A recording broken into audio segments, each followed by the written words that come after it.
Philosophy can be a bit dry, but it's not supposed to be. And some theories, if you apply them to yourself, are pretty enlightening.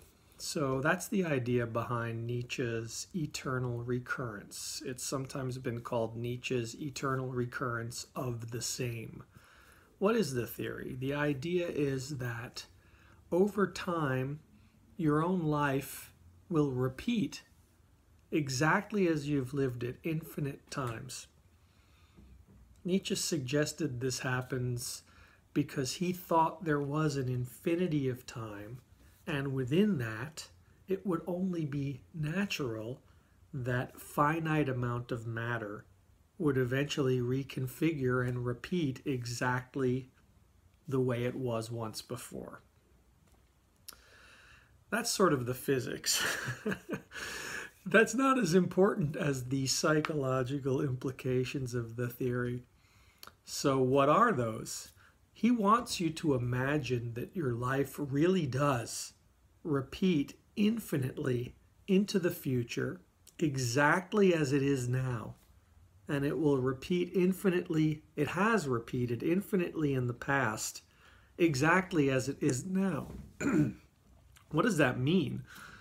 He imagines that most people, when they hear this news, are going to be pretty despondent. Oh my God, my life is going to repeat infinitely. Every last flaw, everything that didn't go right, every complaint, every shortcoming I have, it's all stamped into eternity for me to live over and over and over again. For many people, Nietzsche thought this would be the worst possible nightmare. Is it that way for you? The interesting thing is, for him, this was a profoundly liberating psychological and moral idea.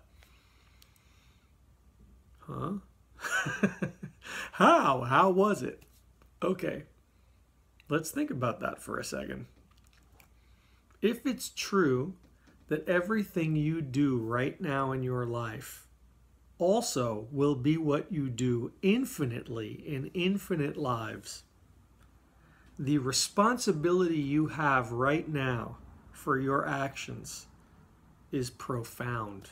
It's enhanced, it's magnified, it's made so clear. If you do something now, it better be something that you could live with into eternal cycles of the same thing. So for Nietzsche, this idea was a way to liberate in himself a profound responsibility towards his own life. Now, I don't know if you need to believe the psychological theory in terms of its physics, but to harvest this value from it, that everything you do is going to be important to you, is going to express your values, is going to bravely represent how you want to be in your life, into eternity.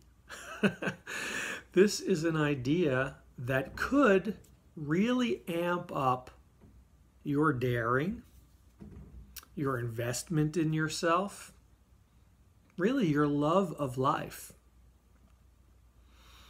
For Nietzsche, it also meant that everything that you have done that might seem regrettable at this point could be held in another light.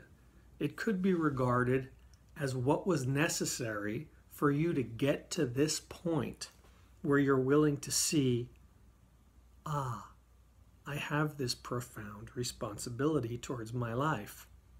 Now that I know it, I'm going to express it to the hilt.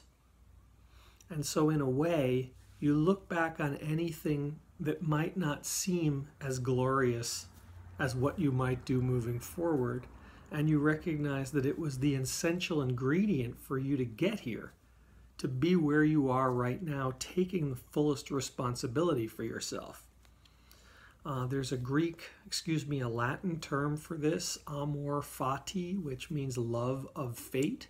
And for Nietzsche, this was the underlying truth of the eternal recurrence of the same.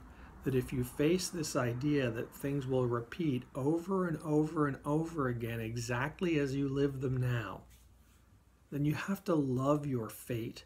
You really have to love everything you've been through as the expression of you reaching the point where you're going to live with eternal daring.